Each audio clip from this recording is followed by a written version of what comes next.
Hello, everybody, and welcome to this week's episode, special bonus episode, Word of Recall.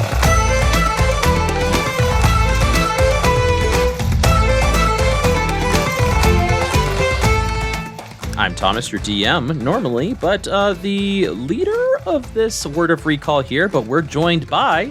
I'm Mickey, and I play Lieutenant Ignis Halcone. I'm Jacob, and I play Maximus Shuns. I'm Ned, and I play Ataraxia Kalian. Josh, I like a good Dr. Pepper in the evening, and the sound of rain on the roof. And I also play Buster in the podcast. We are here for Word of Recall. This Word of Recall, we are going to be covering everything from leaving Goatshead to the Ballad of Glenlivet. So, of course, spoilers here. If you happen to stumble across this, and you haven't listened to these episodes, go listen to them. Go back. Go back. We have to go back. We have to It's like it's episode 15 through 36. That is a lot of episodes. That is 21 episodes there. Man, that's almost as long as it takes for me to level up the party here. So, really without is. further Longer, ado, probably. we're going to jump on in with Ned, our resident dice master, as deciding which section of questions we're going to be doing. Yes, and we've been getting so many questions lately that we're going to dispense with the fate die and go to a D4 because we have 4 different sections now. We've got character-based questions, we've got specific campaign moment questions, we've got questions for Thomas, Lonely Thomas questions for the DM, and behind-the-scenes questions. So, let's roll that beautiful bean die. That's a 4. So, we're starting with behind the scenes. Behind the scenes, BTS. First question, coming out from Source 4 hour. Mickey, how have you changed your editing from season 1 to 2? Do you find having 4 PCs more difficult? How hard has Josh made your life? Josh has made my life easier because we're more chaotic and there's more people on the podcast and it gets less boring to edit sometimes. It's kept her engaged. It's kept engaged. On a technical level, though, like how has it evolved? I think through season 1, it greatly evolved. My use of sound design and my library is so much bigger now, and I know where to find public domain sounds and all of those things because I don't pay for sound effects. So I got to use what's in the public domain. Such a flex. Going from 3 to 4, I don't think was that big of a difference, especially because we did do so like that 7-episode arc with your character in the first campaign. It seems weird to be like, oh yeah, I used to only do this for 3. Like, there's only 4 of us. Now there's 5 of us. But I don't think that my editing for the number of players is necessarily harder. Because the way that I edit, I do 2 kind of full edits. That was something that has vastly changed. When we started season 1, I did an edit, and then I sent it to Thomas, and he would do an edit on it, and then he sent it back to me, and then I'd redo an edit on it, and then I'd send it to him to make sure it was okay, and then he'd send it back, and then I'd put music to it, and it was like so many people trying to do so many things because we wanted it to sound. We wanted it to be cohesive, that everybody got to hear it and all of that things. And so Thomas just trusts me more now, so I don't have to edit through him anymore. Trust. It's true. That was a big change in season 1, was cutting out all of that. That was a big change, is cutting me out of the entire editing process. Just go look at your DM books, Thomas. Yeah. Just go look at It's your much DM more books. efficient now. It's much more efficient now. But yeah, my players, it's so easy. I just have, because I use Audacity, I can just see the tracks, and then I just cut out the silence in between it. And then I will save all of that into one file, and then from there I'll make like more minute and subtle adjustments, and that's when I add the music in and things like that. So the number of characters I don't think really changed my editing.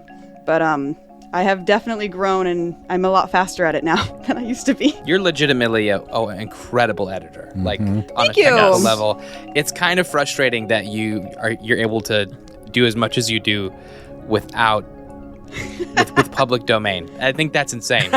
And yeah, it's such an editor flex for a D&D podcast to be like, I don't pay for my sound effects. I don't pay for my sound effects. And we sound awesome, by the way. And I still find public domain, and I give all the credit. Actually getting some use out of that theater tech degree. Imagine that. I have a you degree go. in this. Yeah, I'm actually getting some use out of it. Without Mickey, we would not exist, and I'll say that to the ends of the earth. Shout out to Antonia Clifford at Brigham Young University, Idaho, for teaching me Audacity. Since you're listening, Antonia, Hey, that's you're a right great- here with us. Great For name sure. for a crazy NPC sometime, Thomas.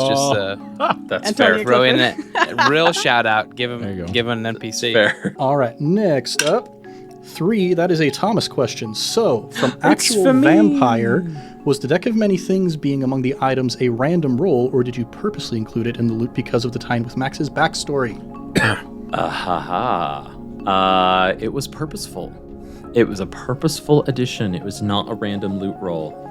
One, it did tie in to a part of Max's backstory, and I did not tell Jacob that I was going to be doing this. And I've always wanted to run a campaign where you've had a deck of many things, because that is some fun chaos that you have to try to justify and have the players try to navigate, because if they just pull all of them, the world explodes. At least their world, and the campaign changes drastically. So watching the players find that balance of like how much do we pull and how often do we pull is really fun to watch, and to have permanent consequences in the campaign is also always a really fun option as the DM. Nice built-in excuse to have a really wild magic item in there. Next up, character question. Character questions. All right, this is from Ernagana 999. This is for Josh. Josh, is the verbal component of your spells something you wrote, or are they in a book somewhere? I love them all, and they are perfect, and I'm curious where they come from. I wrote them all out myself. I made them up, and I made them very rhymey because that makes it fun for me. Because that's how magic works. It's just fun to me. I honestly, I think it was it Ned with Fleeple that you would say the verbal components of your spells? I don't remember doing that, but I'll take credit for it. Somebody, I feel like it was when I was playing with you guys. There was some, because every time you did the inspiration, the bardic inspiration, you would say the same thing. You got this for You guidance. got Yeah, this for guidance. Yeah. That's I right. Guidance. honestly think that's where the idea like initially spawned, was the seeing you kind of have this like almost like catchphrase attached to a spell. So I was like, I want to play that out. I want to actually make that up. Yeah, I seem to remember reading something in lore about D&D wizards of like, it's sometimes more difficult to copy spells from another wizard's spellbook because every wizard has like their own individual notation and their own way that they've learned the Sure. spells. So this is something that's very unique for Buster. Heck yeah. All right, next up, another character question. questions. Yeah. All right, this is for Josh again. Josh, this is from Definitely Not Batman 72 slash good. My good Elizabeth. friend Bruce. Josh, did you grow up slash live on a farm at some point? Slash, how long did you spend time researching goat farming between episodes? Here's what I'll say. When we have people from across the pond talking about me understanding husbandry, I felt very proud in the comments. Because I am not a country person. I would die so fast in the woods. I'm a city boy. I just researched. I Googled, I GPT'd, and just kind of dug as far as I could. And I was trying to be really specific about like what kind of problems would they have to solve in these kinds of conditions. And that was mostly what I've done. I'm worried all the time that as I dive deeper, trying to explain, like when I was trying to explain how to plant crops to Thomas, that was terrifying because I honestly have no idea. There's also another question that kind of connects right to this that I'm actually going to jump into. This is from Johansson. Just going to pronounce it that way. It says, Josh, as much as Buster doesn't like farm life, he jumps straight into caring for the goats when needed. Is that a planned aspect of the character, or was it more improv that They had Buster to. is still concerned about doing the work properly, even though he doesn't want to deal with it? Also, whenever we encounter farming, somehow Buster is the first to volunteer for it, even though he always says that he hates it.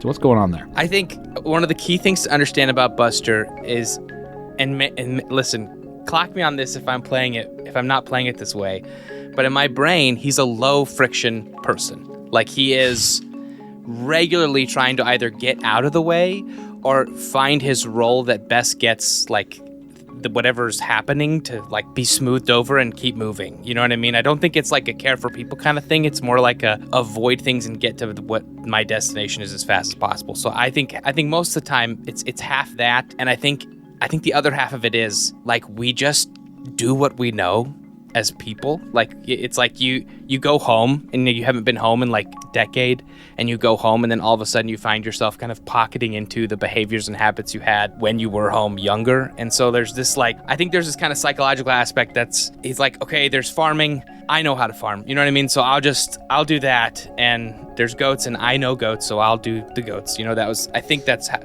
think it was a lot of pre-thought. I think it was just me improvising in the moment what felt like it made sense as a character. Mm-hmm. Right on. Next up, 4. That's behind the scenes. Behind the scenes. Okay, I'm going to jump on. This is going to be more Mickey questions, but I'm going to put 2 together from Johansvern or Johansvern. One was, where do you pull your super cool sound effects? And the other was, how long do you take editing each episode on average? I just felt like those would probably be good questions to tag together. Yep, especially because I just talked about. So I do all public domain sound effects and music. If you look in our thing, I'm really careful about how I credit, because the people that I like to listen to and the musicians and artists that have created the sound effects and the music specifically that I use in our podcast are so incredible, and they're so kind to give it to public access. A lot of them have credit me, and you can use this for podcasts and for YouTube videos and all of these things. They're musicians that want their music out there, however it gets out there. And so my sound effects come from, I think, Pixabay and Zapsplat are what's credited in the thing. They're public domain. And then the songs, I highly recommend going and finding them. Soundcoast Soundscape, and Ross Bugden, and I'm trying to remember the other one that I super love, and I can't remember right now. Anyway, if you ever wonder what the song is, go on down in the credits. I always have them credited. If you are running a D&D podcast, or any kind of D&D, I guess, or you are a student, you like white noise, you like being, whatever, my very favorite site is a site called mynoise, all one word, .com. And it's this guy that goes out and he finds sound effects, and then he puts them together in a mix and then has isolation in them. So you can do like study time, and it will have clock ticking, students writing, footsteps, white noise, and it'll have each of the different sliders so that you can adjust exactly how much of all the different things you wanted. If you go back to like season 1, I use it a lot in our greenest battles, because it has like medieval battle, and there's close sword fighting, there's distant sword fighting, there's cavalry, there's gunfight, and you can just set your sliders to whatever you want. He also has a lot of he has live soundscapes, but then he also has what am I trying to say? Like live soundscapes like the ocean, but he also has tones Foley? And some Foley. I don't get most of my Foley from him, but it's just sound, or it's just different tones or ringing bells or whatever. And so if you're looking for an awesome soundscape to listen to as you're studying, for your D&D games, for I don't know what else you'd use soundscapes for, mynoise is the best. I just really want to plug them super hard because I super love them. That's awesome. Average length of episode editing. 8 hours, 6 to 8 hours a week, probably. Dang, that's nuts. Yeah, I'd say the same for ImpTab as well. So those of you listening who want to know how long it takes to edit podcast episodes, Ned is also an editor. That was Titans as well. Yeah. Seems pretty Once consistent. you build up to it. Yeah. You don't start off that way. But No, once you season get one to was it. A whole night's sleep, and you've got an episode edited. Yeah, easy. There you go. I've never skipped out on sleep to finish an edit before. What a story, Mickey. Next question. Yeah, next question. What's a story, Mark? Next question is also behind the scenes. Yay! Behind the scenes. See here. Okay, I'm jumping down to this one because this is, I love this question. This is from Flexing Rhetoric. What a great name. That is a great Does name. theorizing we do in Discord affect in-game play? Do you guys ever find yourself using ideas from here or going out of your way to avoid using ideas? Thomas, you want to take the first swing at that? And then I'm sure Mickey has stuff to I add. have so much to say about this. I would say, I think Mickey and I are going to talk about similar stuff, so I'll let her do most of the talking here. But for me, I would say very rarely does it, like, do I go like, that's my idea now, that's what I'm doing. What it more often causes me to do is be like, oh, I need to flesh that out a little more. I've already got a path and most of it written or a general idea. I need to figure out full details of that moving forward, or just be prepared to discuss that is all. So it helps keep me informed in that sense. Mickey, you were going to say anything else about that? I have so much to say about it, so I want to hear what everybody else has to say about it. Here's I'll just tag in this one anecdote. For me, it was never until like a week ago. It never affects me at all. Like when I love it, but it never changes my plans until there was one Discord comment that I texted Thomas a picture of, and I said, I think this is better than what I had thought. And Do we get to know yet? Not yet. No So way. go look in the boy. comments. Good luck. Yes, Good sir. luck, everybody. It's not like we have a million guesses of things every week. Sorry, that's it for me. Tab. I'm very similar to Thomas in this regard. Like, every so often somebody will point out something where I'll just be like, oh, I actually hadn't really considered that very much. It doesn't necessarily affect me too much either way. It sometimes makes it a little bit more intimidating when we start recording to realize just how closely everything I'm doing on a whim is being analyzed. But in the moment, I'm just here to improvise with my friends is the main thing. So, Yeah. I would say similar to Ned and Thomas.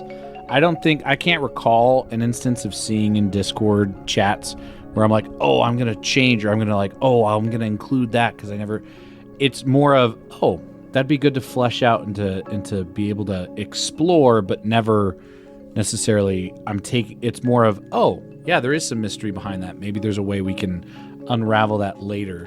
There's actually, I will say, I won't say exactly what it was, but something I read today in Discord was actually the thing that best informs me, actually, that influences me in, story and character creation, is listening to the episodes back, because then I'm like, oh, they said this to me and I totally missed that the first time. I'm going to somehow incorporate that. And I found something in a recent episode where I'm like, I need to bring that up with this character. And then today in the Discord, someone was like, wait, does this mean this? And I was like, dang it, they caught it too. I was like, oh man, I don't have an original thought anymore. Poop. But I mean, it's still going to be something fun. That's an the original thing. thought. That means there was engaged. It's still going to be fun to flesh out. And I could see someone being like, oh, he read my comments. Like, yeah, I did. It didn't influence, but you were great minds think alike, because I will say that too. I've seen in Discord where some people have said things and I'm like, yep, that's exactly what I was thinking too, like where I'm going with it. But yeah, it helps me to flesh it out. So my reaction to the Discord actually starts with the story of, I was talking to Thomas's wife, Heather, the other day about playing tabletop RPGs and D&D specifically. And I was like, sometimes I just feel like I don't know how to play this game with these players, especially when like season 1, because Thomas, Jake, and Ned all did Comic Frenzy together, and like when Heather plays, you guys all did Comic Frenzy together, and you have like this background in improv, and with Trevor, the incredible Trevor, and all of these things that I'm like, I don't have that kind of background. And she's like, well, you approach D&D from an author perspective, because that's the way that I write stories, is from an author perspective. And she goes, they're playing from an improv. And I'm like, oh, that's why I couldn't, like, that's what I was really struggling to put together. It was like, why can't I think of it like this? And ever since you said that, I'm like, oh, I can just do what I've been doing. Then it's fine, because I have like this whole different perspective on it, and that's okay. I don't have to play the way that you guys play because I play the way that I play. And so I started using Discord as almost a litmus test of the things that I started doing. I see, like, I'll do something and then Discord will comment on it, and I'm like, okay, they're thinking this. is that a direction I want to go? Or do I want to go here? Or, oh, I was thinking this. Interesting. Okay, they're thinking this. How can I like that. How can I then say, do whatever to bring out what they're talking about? Or, oh, they're thinking this. I don't want them to think this. Now I need to do something else to then like shape that to help tighten it up so that they are kind of following along. So it feels like an author writing a book in real time as their readers are responding to them. And I just eat it up. I love it so much. And I think it's so cool. I love it a lot. That's really cool. I think that's such a positive perspective of that, because I do think it's very easy to like have the onus flip and be like, I'm receiving directions that I must change. And you know what I mean? Like I think often that there's a negative feedback loop in that relationship that occurs, but your perspective feels like super healthy and way more like you still have all the control, because you're like, I want them to think these things, so I'm going to direct them towards this. I think that's really cool. That's and beautiful. oftentimes they'll say things I'm like, oh, like what you were saying before, Joshua, like, oh, that's way better than what I was going to do. Like there's a whole thing that started that I was like, I said that as an improv moment, and now it is like taken off. And now I do everything based around this thing because of the feedback that I've gotten. And I'm like, okay, that's so cool. I know how to do it. Like, so I'm still in the driver's seat, because but I'm it helps portray your like the essence of your character, right? Like you're like, oh, that does get that is more Ignis rather than So as in like an author perspective, that's very fulfilling to me to be like, oh, this is a character that people are invested in and they have interest in, and therefore I want to feed back into that. Versus I feel like coming from an improv perspective of like, this is happening in the moment and I'm responding live in the moment, which I don't want that to sound as a negative thing, just like that I'm coming at it from an author perspective. So I have an arc that I want to get through, and like the Discord's like helping me do that versus feeling like I'm just sending things out to the ether and not knowing if they're landing or not. Sorry. So I had a lot to say about it. I get really excited about our Discord page, guys. Go join our Discord. Our Discord's the best. If you're not there, Patreon.com/ICASTfireball. Is there a 20 at the end? I can never remember. It is a 20, yes. ICASTfireball 20. Next question. 2. This is character moments. Campaign moments. It's my question. Dang it. I want to ask my question. Thomas, I want an official answer. Yes. So does Johannes Vern. What? How many crew members are on the Satyr song? Oof, that is a great question. I know. I think in the last episode, we just talked about how there was at least like 20 to 25, and we've like named 12 of them, like officially. Should name them all. No, we've officially named like 15 of them through the Discord, which I believe it was actual vampire. Or is it definitely not Batman? Yeah, actual vampire's been really hitting that up. The usual suspects. Yeah. Yes, the exactly. usual suspects, that's right. So give us a number, and then we'll title them, and then give us a number. There are, at this point, as in this campaign, there are 25 people. Okay, 25. actual vampire, 25 people. Set up that spreadsheet. That's a lot of names. That's a lot of names. We've got to fill them in. Answer. Next up, Lonely Thomas question. Lonely. So, Hey, it's a me! yeah, here's a few that are going to kind of loop into each other. So, from Source 4, how is it different running a campaign with one definite baddie versus this one that seems to be very sandboxy? And kind of similarly to what Johannes Vern asked, how far ahead do you plan with a more open world? And how often do you have to completely change what you've planned between sessions? That is an excellent question. So similar to other sandbox adventures, specifically like Storm King's Thunder, it's very, it can be difficult to do a sandbox world because you need to be prepared for literally anything, not only improv-wise, but like mechanically, and you have to have knowledge of like all the surrounding areas because it's a circle around wherever the players are at, right? Because if they go one direction, then the circle moves, but they could go back or they could change course. So it can be a little bit difficult. Thankfully, my players are very upfront when I ask them what they're going to do. They'd be like, we really are planning to do this in the next 5 episodes or campaign moments. And I'm like, great, thank you, because it would be impossible for me to plan for 20 possible options on this podcast and get really frustrated as the DM as a result. So they are very kind of being like, I think we're going to do this. If you could plan for these 2 to 3 possibilities, that'd be great. And I was like, say more, like I will absolutely do that for you. There have been some times where I've had to throw out little things or moderate things, not anything like major as a result, because like I said, the players do respect a lot of the prep that does go in it, because it is a give and take. But if they're ever just like totally not feeling it, be like, hey, we really actually do need to change this, and it's in the moment, then we would go with it, and it would be a fantastic improv moment. But it is a bit difficult when there is not one big bad Tiamat dragon that you're trying to defeat, and you got a lot of little guys all around in a sandbox. But it's fun. It's very rewarding as the players and as the DM. It's just really easy to get lost in the sand at that point when it comes to the story. Yeah, one more that I'll just tack on real quick here that's similar, also from Johannes Vern. Between the two campaigns, how often have you needed to improvise an encounter? Tommy Wingzo. I'd say... I would say... Anytime there wasn't a Sahuagin, it was improvised. No, some of the Sahuagin were improvised themselves, actually. What? And I would say it's as of right now, at this stage of the episode number that we are at in season 2, I have done more improving of encounters as compared to season 1, where we were at in this episode. But it's very in the same vein as where we were at, like mid to end season 1 of when I implemented the random encounter roll.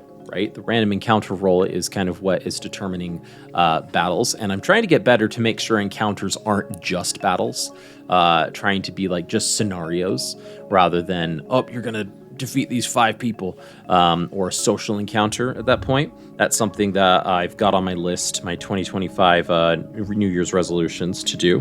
But yeah, it's definitely more in season 2, which also lends itself to the nature of the sandbox. You have to be willing and ready to roll with random encounters more frequently than a quote-unquote railroady campaign. Right on, right on. Next up, we've got character question. Character questions. All right, this is a question for everyone. Speed round. Speed round. We're going to do, as players, do you generally prefer stealth approach or going guns a-blazing? Ned, what's your approach? It depends on the moment is the boring true answer. If I'm going for the one that I feel like I would prefer to answer, I would probably say stealthy. Okay, Josh. Depending on the moment, it's guns of blazing every time guns of blazing. All right, depending on the moment every Nice. time. All right, Mickey. Stealth. Stealth. Take the time to plan and stealth. Thomas. Guns a-blazing, no question asked. Guns a-blazing. And I will say stealth. And I think my reason for stealth is because video games reward you for going stealthy. That's true. Than guns a-blazing, and it gives you like more access or secrets or like Yeah. information. So I think I've just adopted. There's a reason why Stealth doing Archer in that trial. Skyrim is such a meme build at this point. When I play Crash Bandicoot, my goal is to figure out every single death animation they've created in that game for him to experience. Lovely. When I play, I've got abilities and I want to use them. I want to so jump let me in use them. and figure out all the ways I could die. and all the ways that I could use these cool things, because anyway. There we go. But in terms of the vote, Stealth wins. Next question. This is a Thomas question. Oh, it's me. Hi, I'm the DM, it's me. Okay, let's go with this one from Actual Vampire. How much of this stuff in this campaign comes from the source book and established Pathfinder stuff, and how much comes from you, i.e. characters, their personalities and actions, events that occur, etc.? Ooh, great question. A lot of the characters themselves, name-wise and like relationship-wise, I do pull directly from the adventure. With it being a sandbox, it's really nice to be able to rely on the source material in that instance because of how chaotic it can get. Personality-wise, though, I pretty much pick up and make whatever I want personality-wise. And so, like, it doesn't necessarily... It does give, like, some character attributes that are optional, and sometimes I'm like, yeah, okay, I'll maybe throw that line in there, but... I mean, Rickety Hake was not supposed to be a Christopher Walken type character, you know, and Lady Smythe, although she did in the source book propose marriage, was not as a whatever she is in the campaign too, you know. So every time a character is hitting on Max, Are those usually improvised, or is those usually like in canon? No, that's from the source book. The source book says if there's a The hungry source book. dragonborn, If you meet a dragonborn, hit on him. Funny enough, Lady Smiley does say whoever is the most eligible, she's the one that proposes marriage to. Eligible. That's the only one though. But then there are other instances where And she went Max.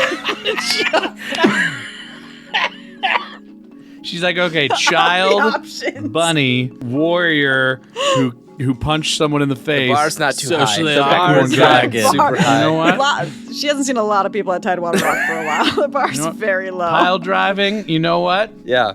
There's Challenge there's accepted. Curly and Mo at I forget. the yeah, NPCs. exactly. No, but then there are other times in the source book where I look at a picture and like it's Knuckles. The picture is literally just him crouched over, like baring his arms with his teeth just bared like he's grunting, frothing a little at the mouth with spiked red hair. And I'm like, that's Knuckles. No character attributes. What would he be like? And then, go from there. So That's cool. Yeah, so that's a lot of the characters. They are named and maybe have some characteristics, but I'm usually one fleshing them out. right on. Next up is another Thomas question. Hey, it's me. Okay, from Johannes Vern.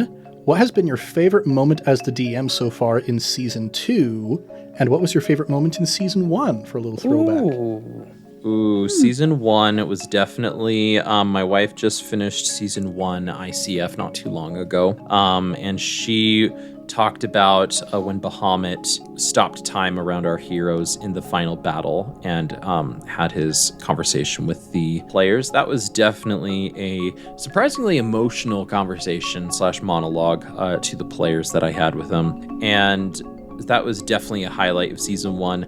The second, I'm doing 2. The second from Season 1 was in like the 3rd to 4th episode when Lance talks to the little girl. What's her name? Ardina.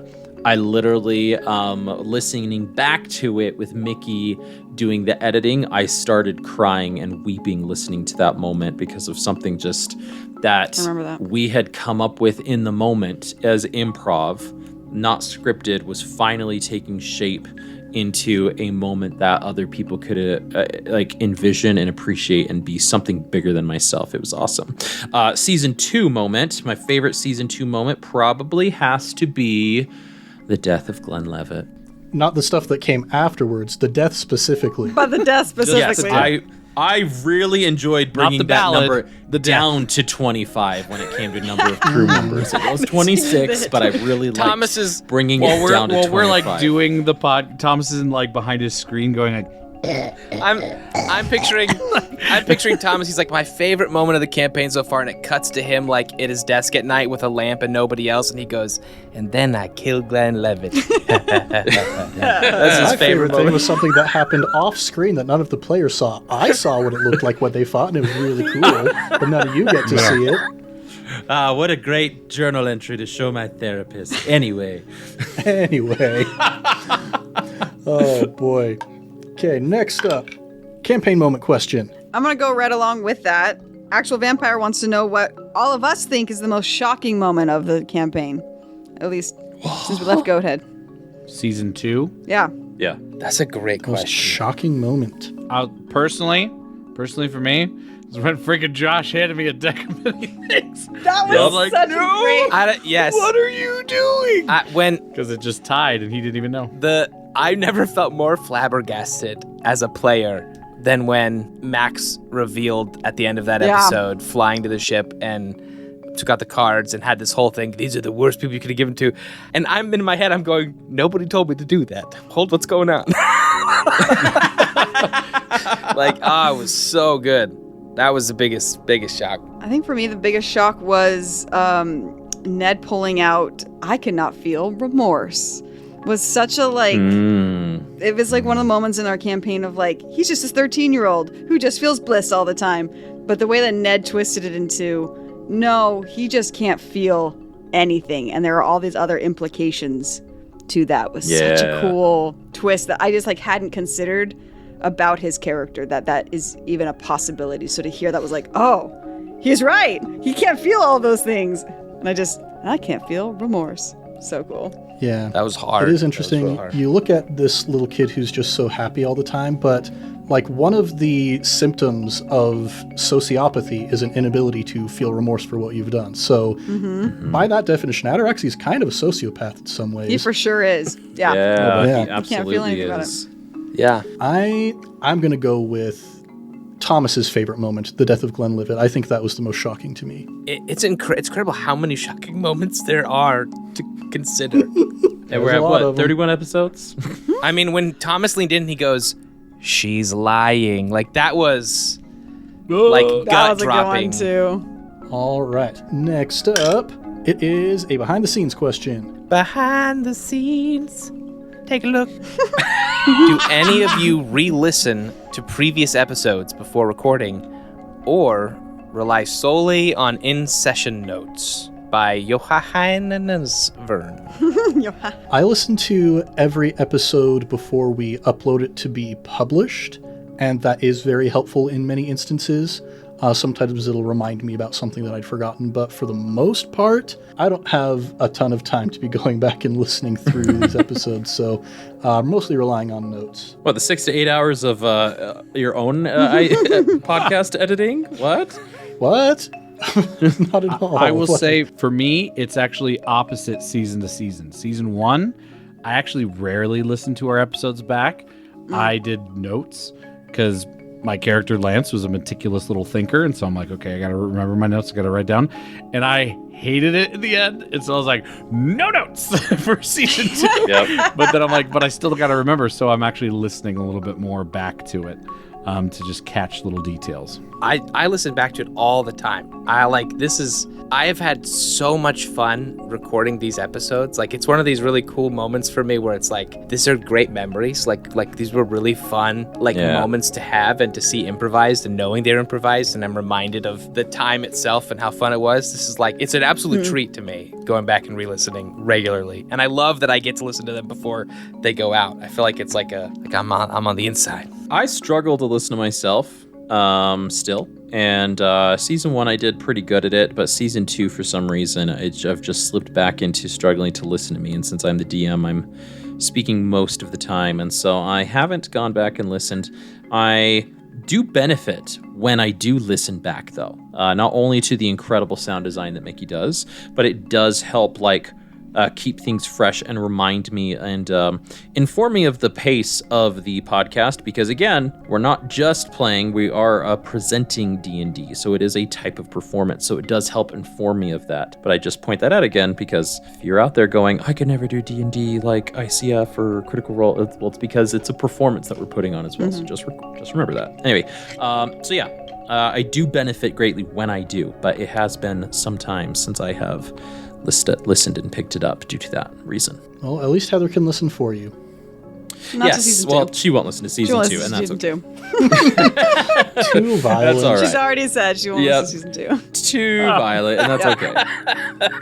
Moving on, next question. Oh, we love her. That is a character question. Character question. All right, this is to Ned from Johannes Vern.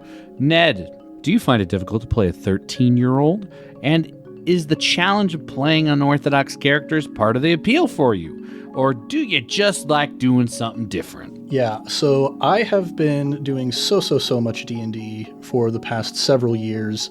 Yes. At sort of the height of my D&D involvement, I was DMing 4 regular weekly D&D Woof. campaigns. Yeah. And each one would last for an average of 3 hours per session. So spending a lot of time portraying NPCs and seeing all the different characters that my players are coming up with.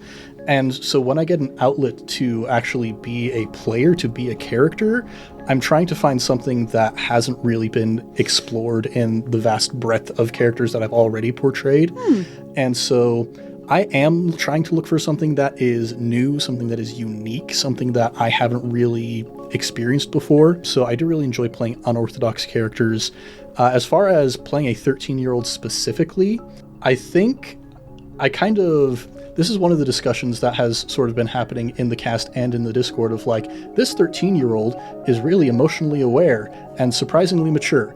And I can just sort of like chalk that up to the fact that he's got this weird emotions curse. But in reality, it's just like, that's just kind of a bit of me bleeding through it into the character in that way. I haven't hung out with many 13-year-olds lately, so I'm not actually... That's probably a good thing. Not actually... Yeah, says the school administrator. Yeah. I'll say. Jake's a lot of that. Yes. Good job, Ned. So... thank you. I will continue to avoid hanging out with 13-year-olds and instead just advice. portray one who... I appreciate it. So... difficult to play a 13-year-old accurately, yes, but in my own sort of weird, twisted 13-year-old way, it's lots of fun. I enjoy it. Okay, next question. Another character question. Character questions. All right, this one is going to be for everybody. It's another crazy... Oh my gosh. It says if your character had a pet, what animal or beast would that pet be, and would its personality be, and where and how would they have gotten it? Maybe we can just shorten that to just what pet would you have, just because we want to have time. Oh, I know what pet for all I the would questions. have. This is from Willow Hawkins, by the way. Let's go, Mickey. You gotta come back to me. I don't know. Oh, let's go, A Thomas. fox. That's mine. A fox. Thomas Fox. Fox. Those There who it is. listen Your to character our would be. What would icebreakers Lady and warm-ups. Smither have? The fox is My back. character would be a fox. All right, there we go. Okay. What does the fox say? All right. Yeah, Ned. I'm going to go with, I'm the captain of a pirate ship. I'm a bard. Just give me a parrot. Just give me a really eloquent, well-spoken parrot that I probably picked up from Rickety Hake. you go. We'll just retcon that into the story now, Thomas, okay? Yes. Good job from Rickety Hake. Yeah, Really eloquent parrot. Remember that. You portray this parrot. Very eloquent, very inspirational. Every time it speaks, it's like your whole world just got rocked and you feel like you have a new lease on life. That is definitely within my capabilities. You're looking for a parrot? Yeah, I'm looking for a strangely emotionally aware and mature parrot to go along with my strangely emotionally aware and mature 13-year-old. Oh my goodness. There we go. On a similar vein, Buster would just want a pirate monkey. Like, I think just a That tracks. A That monkey tracks. pirate The bunny would and the be monkey. That tracks. yeah. Thank you, Jack. Thank you, Jack. Yeah, that's good. I will say, it's so boring, but I could just see, I could just see Max with an iguana, and it's just like, wait, but you're the lizard guy, and you have a lizard. It's like With a lizard. I totally understand what he wants. Is that your son or your? Is that your son? Yeah. he's just slowly like painted blue over time. He's changing. It's changed. Is it a cop out to say I don't think Ignis would want one? She wouldn't care about. Let's She not wouldn't give care Ignis about a pet. another creature enough to take care of it. Or How want it useful is around. this Ignis has pet? proven that she Zendara is is not her good pet, at and she having- hates it. I could see Ignis with something. I'll throw one out there. I could see like a falconer, like someone who's using this Ooh. as bird an kinda came to extension mind. of their like On warrior wings, yeah. self. Something super Sure. dangerous. Yeah. Yeah. Sure. Yeah. That's what Yeah, I would raptor. A halcon, perhaps. say. Yes. A halcon. There you go. All right. Okay, next question. Another character question. Character questions. Josh! This is from Johannes Vern. Josh, how different was your perspective between character creation and building a guest character from season 1 versus your full-time character in season 2? I built a character I want to see level up, and the season 1 was I built a character that I would be okay watching die, All right. and that was big differences. I mean, I think that Ralph would not have been as much fun in a long form campaign. I don't know that I had a lot of ground planned for him as a character. Like he is who he was until the end of the arc. You know what I mean? Yeah. You don't see any real character change, and so I didn't plan for any of that. I kind of just locked him in as a bit of a douche. What a douche. Buster, I want to like Buster. I want to see things in him that like I appreciate, and things that are wrong with him that I want to see righted. You know, that's like the biggest difference. Is like I actually am rooting for this guy, and I want to see him figure things out. Right on. Next right. up is a campaign moment question. Excellent. So we have a ton of questions about one very specific topic. So I'm just going to start with the top question that will kind of lead into the topic that is Meredith. Thomas, several people asked, where did the idea for this whole Meredith thing come from? Is the heart part of the pre-written content? Or was it something that came about from a super high roll, now that it's here, being an incredible story and conflict catalyst? Where did it come from? It came from my mind. No, she was not part of the campaign.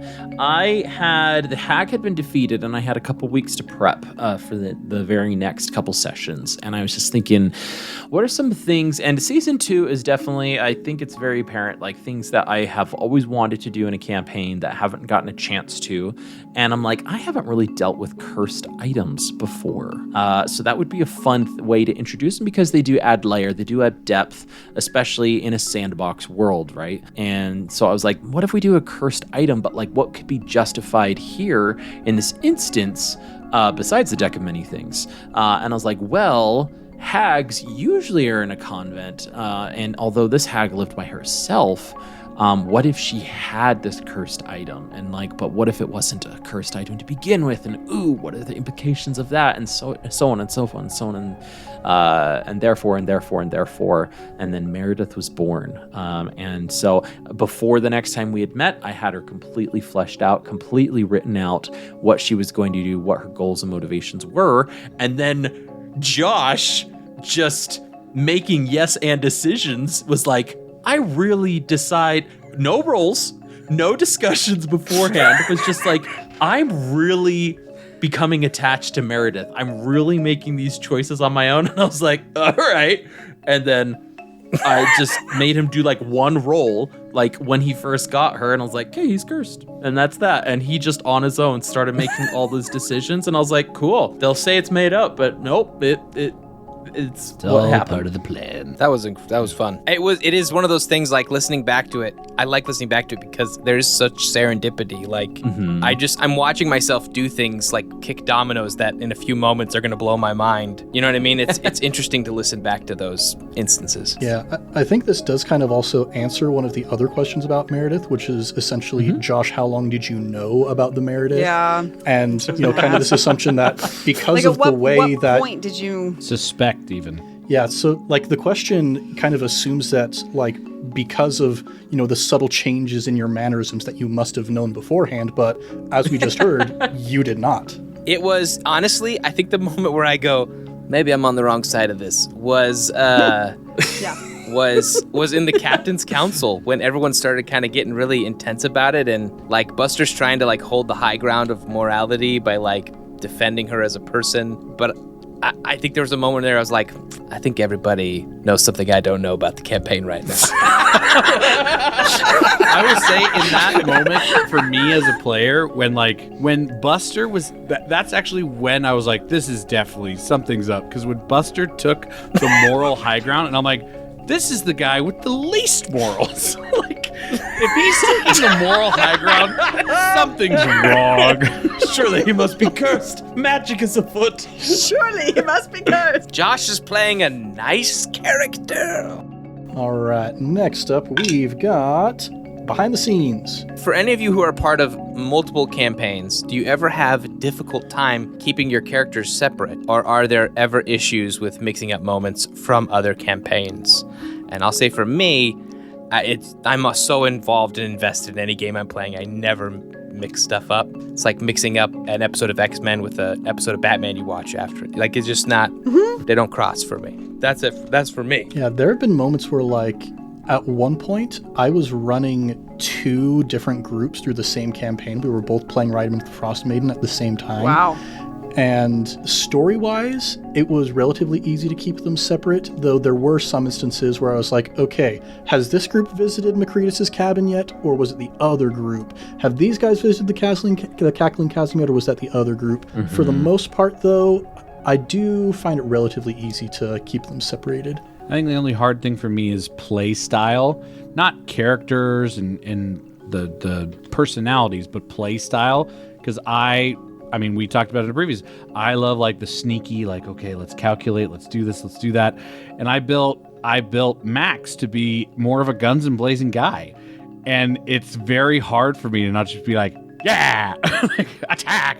But like I've tried to still play into how I like to play, but also be okay guns a-blazing. Like I think of when we were going to attack the ship from the nation. I forgot the name of it off the top of my head. Chilaxians? But yeah, the Chilaxians. And I Chilaxians. were like, let's just go and let's just attack. And I'm like, yeah, but we gotta, and I started getting sneaky in my mind. I'm like, no, what could Max do that's still guns a-blazing, but still I want to be careful. And it was like, oh, I'll go approach the captain and say, hey, maybe it's better for us to offer surrender than just to straight fire right away. And I was like, we're still attacking, but maybe we can find an end solution besides, burn it to the ground. Burn it down. Burn it. I think for me, it's very similar to Jake of balance. It's not that you mix up the character, but you mix your play style with the character that you've built and how closely you follow that. I think with Malamara, I found by the end of the campaign, I was like, I kind of lost a handle on Mal right about where we hit the casino. I think that the mom mode came in, we had Ralph, and we were kind of going crazy, and we were doing all this stuff, that I was just like, I kind of lost sight of what I was trying to do with her, and I just kind of was playing the way that I, like, as Mickey wanted to play, with this, like, backstory kind of attached.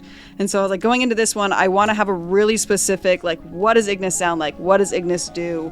What is her moral compass? What really does drive her? Because I don't come from an improv background. I come from an artist, like a author background. So I was like, I have to have these things in my brain.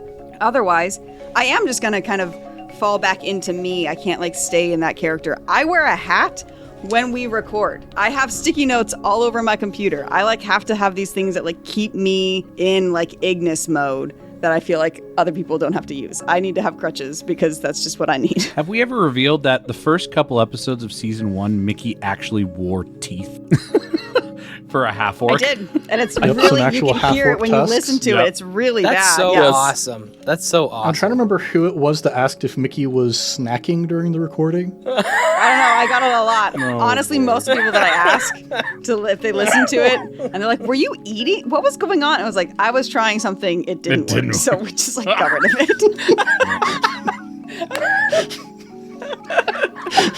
We live and learn. And then we move on. Speaking of moving on, next up we've got behind the scenes question. Behind the scenes, take a look. What got everyone started with the idea to make a podcast?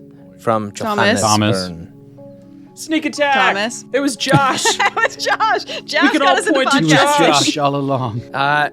Yeah, it was Reed. It was my DM for the podcast that I was the Mickey for.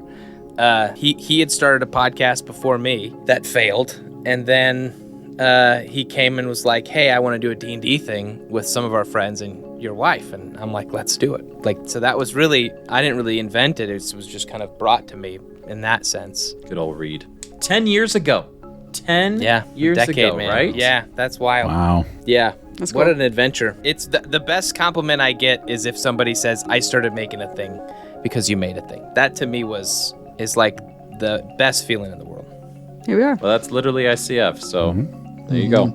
Yeah, I'll add kind of on a broader scale of things. One of the things that I really enjoy about having a podcast that is like your favorite podcast is like you wake up and maybe it's a little bit of a rough day. You don't want to get out of bed, but then you look at the notifications on your phone. It's like, yes, I have a new episode of my favorite podcast I can listen to today. And that's sometimes just the little bump that you need to get up out of bed and, put the headphones in and start going.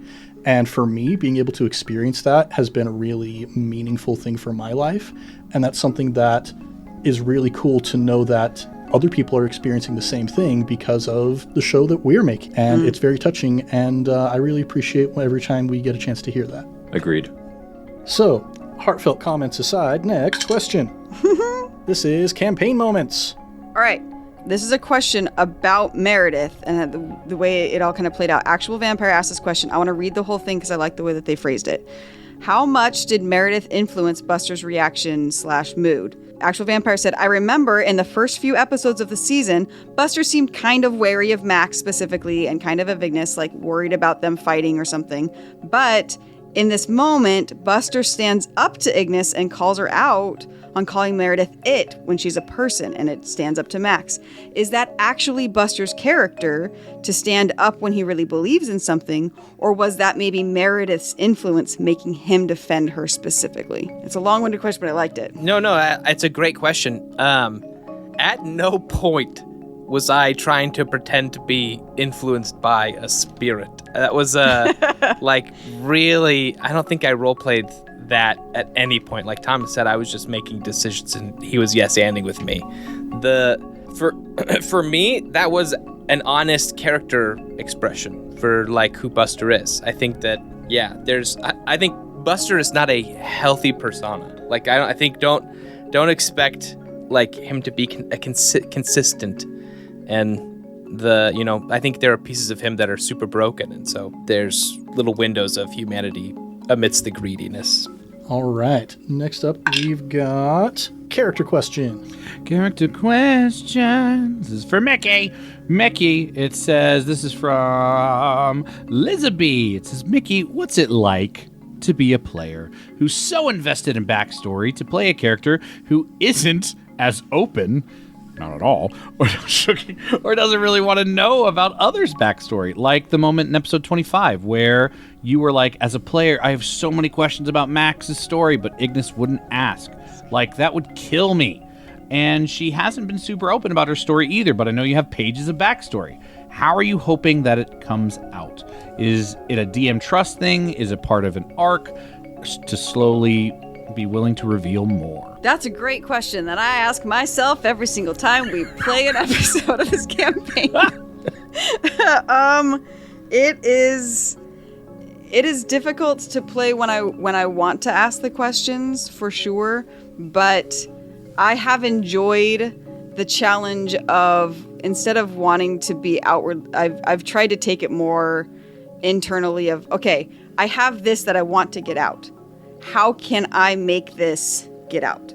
How from the Discord stuff coming in, from the other players, what they're giving me, we're now in the future of this campaign. We haven't released this part yet, but there's some things that have been happening that I'm like, okay, there needs to be a change. What is the change that is going to happen with my character that allows this to move forward? There are these parts of her backstory that I need to get out. How am I going to make that happen? Rather than like wait for the questions to be asked, because I did a lot of that in campaign 1. I gave everything to Thomas and was just like, here's all the stuff. If you want to use it, here it is. And then he would bring in the dreams, he'd bring in the Githyanki, he brought in the stuff, and I would react to it. And as we're going along this campaign, I'm like, I need to switch that brain thought process and go, okay, what is my responsibility as a player to get character information out? Instead of waiting for somebody else to react to it, how can I, in character, then get that information out? So we're working on it. Just keep listening. It's coming. A work in progress, just like being a real actual human. Yeah. All right, next up, this is campaign moments. Joshua, definitely not Batman, wants to know, when you first got the heart, there's a moment in the recording of the campaign where Thomas talks about the heart and then you say, oh, just send me the deets later. And expecting to did you get any information about Meredith outside of the campaign from Thomas? I got absolutely nothing. Here's the deal. That's what I thought the answer was going to be. I want to clear something up here. So earlier, I kind of bragged about being told I understood husbandry and how I thought that was really cool. I think, to clear the record, while Thomas was telling everyone else about the cursed heart when we obtained it, like when Jacob is asking questions and he's learning about like that there's something to this and it's dangerous and it might be dark, I was reading about goats and foot and hoof rot on the internet. I was not listening, and so I got the heart. When I got the heart from Thomas, I'm like, oh, cool, here's a bag with the heart. I had no idea. So a very natural response is what we got then. I'd say that's a very natural D&D encounter. The player's like, DM, send me this info. And the DM's like, I totally will. And the player goes and researches something and the DM never follows through. Yeah. Wonderful. Okay. Next up, behind the scenes. Let's see here. Ooh. I love this question from Johannes Vern. You've mentioned recording a prior campaign that led to iCast Fireball, and I've had this question myself personally, knowing you guys. Like, is there any chance we will ever get to hear that campaign or learn about it?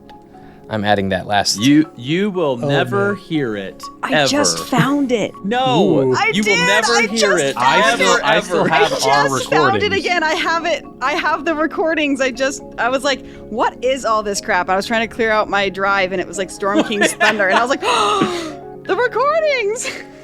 That's so Man, cool. those are patrons. Our patrons who get to watch the video version of this, just the reactions that Mickey and Jacob gave while this question was being read was so priceless. Will you learn about it? Sure. Sure. Will you listen to it? Probably not ever. I also have a really, really poor phone recording of right before we started this podcast. Jake and his wife and Thomas and his wife and me and my husband got together and we played one D&D shot. for 8 hours straight. Oh my god! And we had Yes. we went over to Jake and Kelly's house and we played for 4 hours, took a break, played we had breakfast, That's played for 4 right. hours, had lunch all together. that was my played a bunch of board bard. games and then played played for 4 bard. hours. That had a saxophone? I forgot what it Something was. like It that. was funny. Anyway, I found that too. It's 8 hours long. You That's can't hear awesome. anything. Pathfinder. It's so bad. Yeah. It's like home videos. Yeah. If you feels want to like learn details about that, I will give freely the details of what happened in that campaign. But no, we will never release those audio clips for public consumption. Yeah, there's a reason why we have an editor. yeah. Yes. I'm not gonna go back and That was edit truly those. our alpha Yeah. test. That Yeah, was truly it our was alpha bad. test. It really actually this was look? like, hey, let's try different ways to do a podcast. And that was an excuse. And it was like, wow, this is one way not to do it. Got it. Yeah, one of the episodes we sat at my in-laws' house and we all had our individual microphones on us, but we were all in the kitchen at a table. Yep. It was echoey and we had Classic. so much So back bad. splat. Oh, it was really bad. Yeah, it was really That's fun I bad. to play. love this lore, though. This is wonderful lore. We should keep expanding upon it. Fun campaign. Really loved the story. May go back to it again. Season 3? What? Anyway, What? next question. Ooh, next question. That is character question. Jacob, will you like one? Sure, I'll take one. Okay, Jacob. How much of using a more hidden or secretive backstory is due to play style, and how much of it stems from building the story for the podcast? Yes. Okay, let's move on. No, I'm just kidding. I think both factor into it. I think that I mean, you love a slow burn. All of my favorite TV shows are slow burns of like finding out more. I mean, Lost before it went bad. Severance, new one out there that I love.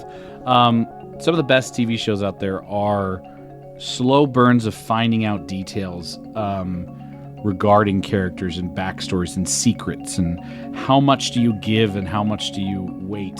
I think it also, though, stems to building a podcast, especially I think a lot of our favorite moments, I should say, from season 1 were getting to know the characters and finding out little details. Even with Ned's, where he's like, I don't really have one. He's a kobold who's now, this guy. But as Ned was playing along with it, he did reveal little details about like how he got the cloak, in Star Platinum, and that actually has a connection. And we all love those things. And I think it helps the listener or the viewer get invested into the character, and then it gives good payoff for, hey, thank you for investing in this. Hopefully we can give you a good resolution or at least a good kind of arc to follow. Yeah, I think broadly something I'll mention as well is that there is a difference when you're playing for an audience versus when you're just playing for yourself. Because we as performers, we recognize that you are spending your valuable time to listen to our show, and we want to make sure that we are presenting a good, compelling story for you that is worth the time that you are spending on it. So I think that's something that kind of plays into like all decisions that I make for this podcast, I know personally. Yeah.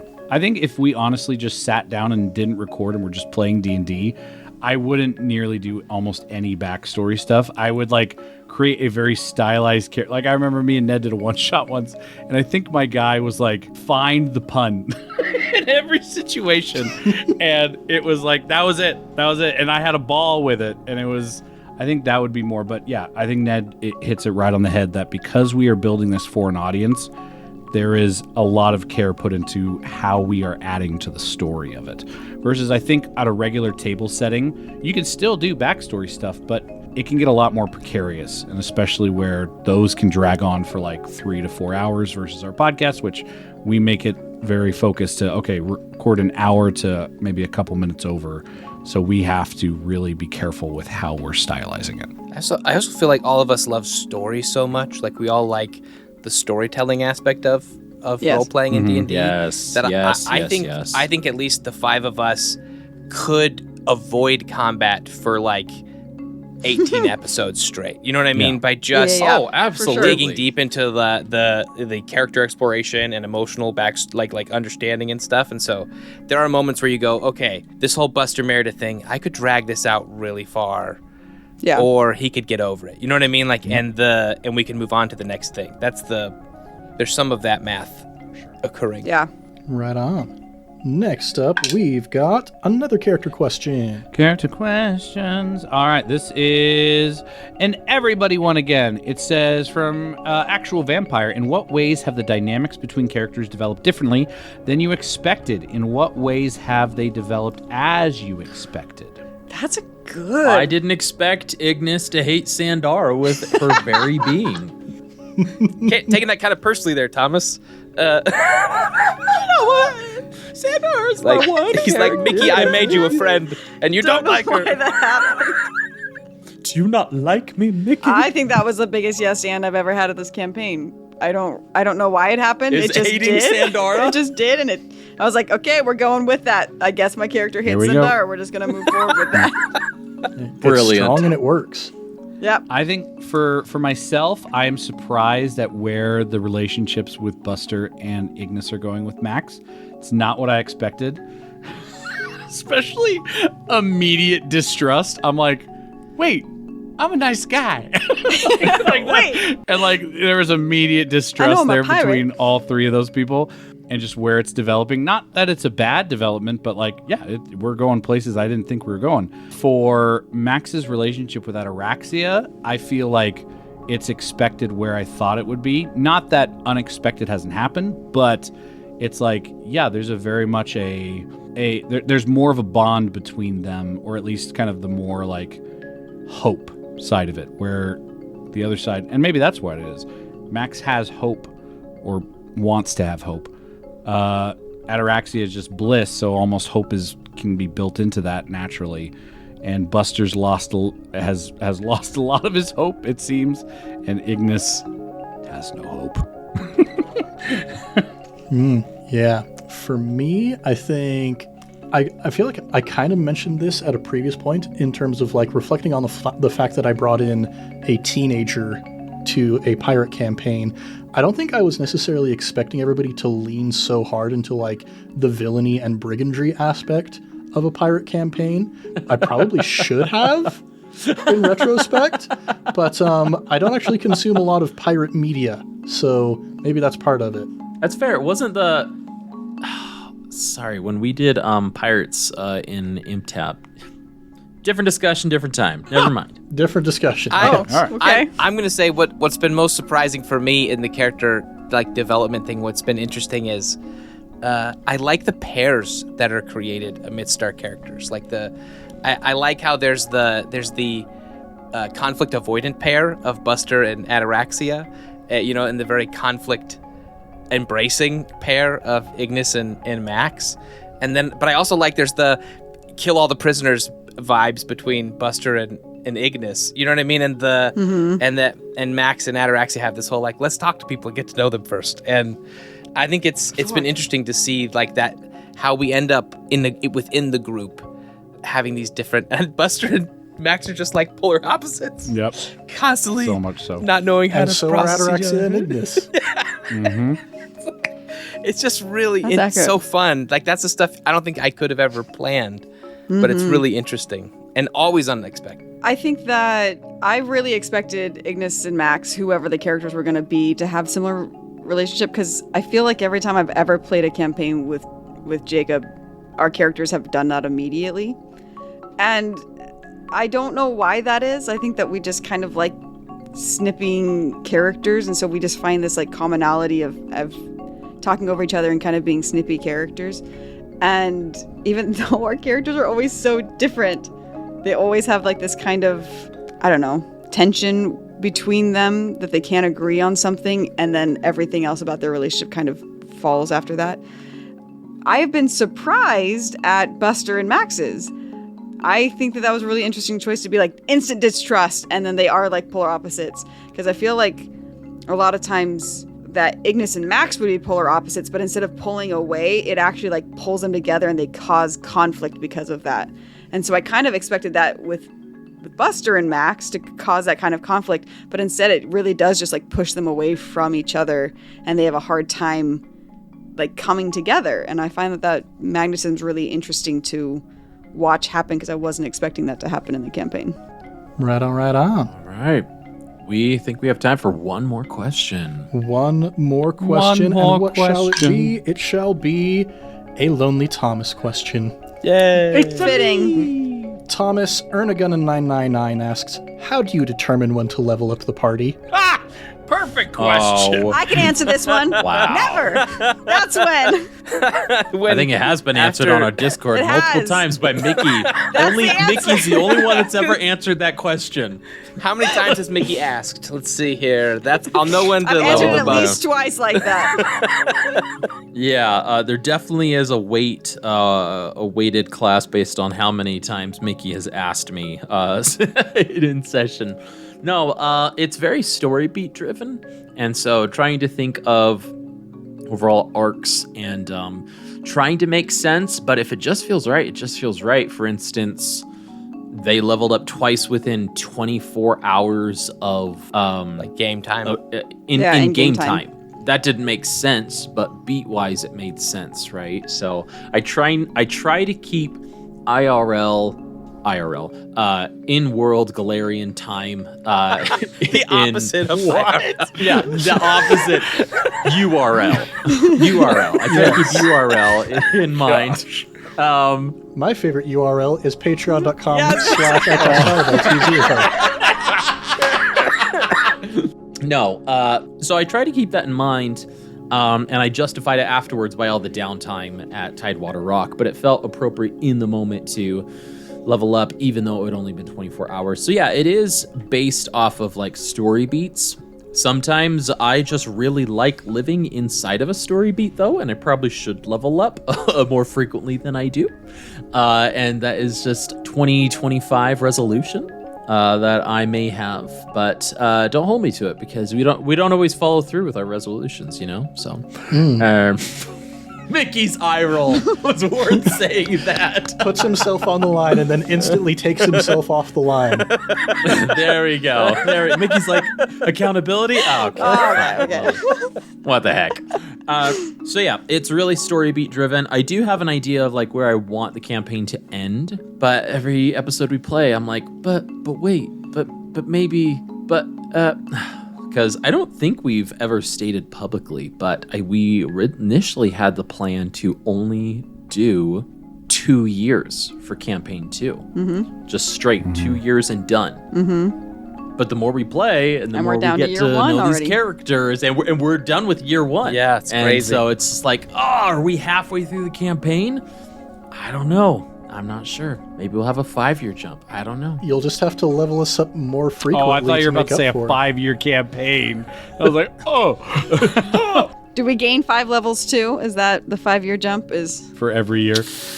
You know, we'll have to see. But ending on a good note there, leveling up our characters, and that was fun.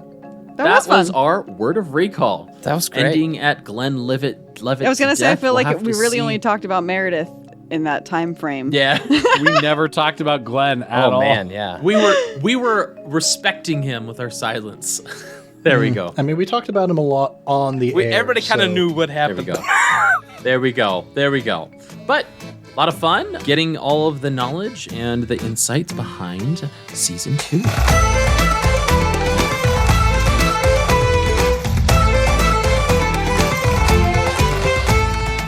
As always, listeners, thank you so much for joining us on this bonus episode of Word of Recall.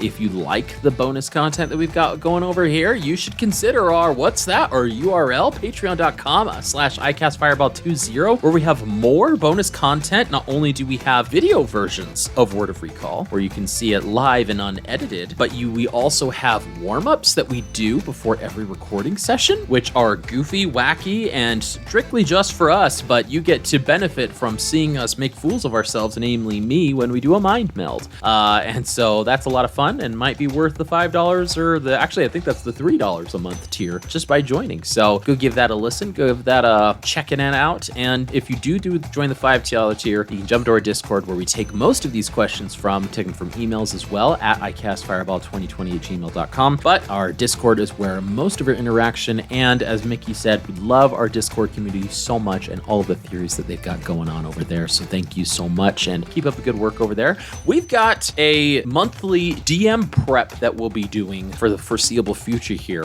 This month, April 2025 will be the first month that we've done it. I believe, oh my gosh, am I getting my dates correct? If you're just listening to this, you just missed the live DM prep we had last Saturday. But if you go to Patreon, you can see the recorded version up there. You can go and take a look, but we'll be doing it in May. So if you want to see May and jump online with me and possibly one other cast member on our Discord here, go give that a listen, check that out as well. Also, for the first time ever in Utah, we're going to be having an iCast Fireball meetup. So if you want details on that, where you can meet most of the cast, play some games, maybe play as a player where Jacob runs a game, or as Thomas runs a game, or Ned, or one of the people of the cast, you should shoot us a message, go to our Discord, you should go to our website. We are going to have details coming out shortly, but this is August 2025, where we're going to have most of the cast joining for this meetup, August 9th. So go give that a look.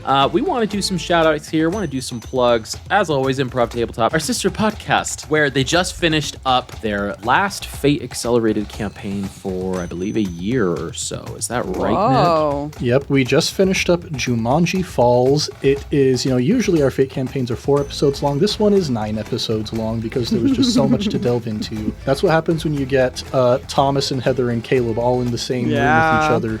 Some powerful magic happens between those 3. Mm-hmm. It's so fun. And now we're leading into our upcoming Bump in the Dark campaign, which takes place at a summer camp entirely made out of Legos, where all kinds of weird, spooky stuff is going on. That's cute. Yes. Bump in the very night cute. and the Legos. That's cute. It's fun, and the setting is very fun that they did in there. It was the 3rd campaign ever, so go give that a listen to as well. It's been a blast joining there, so yeah, go give them a listen. And also, Titans of Altera, baby. Here we go. Go give Josh's podcast a listen. Don't forget to leave both of them a 5-star review on the way out. Lastly, don't forget to like, subscribe, and share with your friends and fellow wacky adventurers. But until next time, I'm Thomas Shadiam, and around the table we have... I'm Mickey, and I play Lieutenant Ignis Halcon. I'm Jacob, and I play Maximus Shans. I'm Ned. I play Ataraxia Kalian. Josh, I like alternative rock, and I also play Buster. It's been great being here this evening, guys. Let's keep that fire going, everybody, and we'll see you all next time.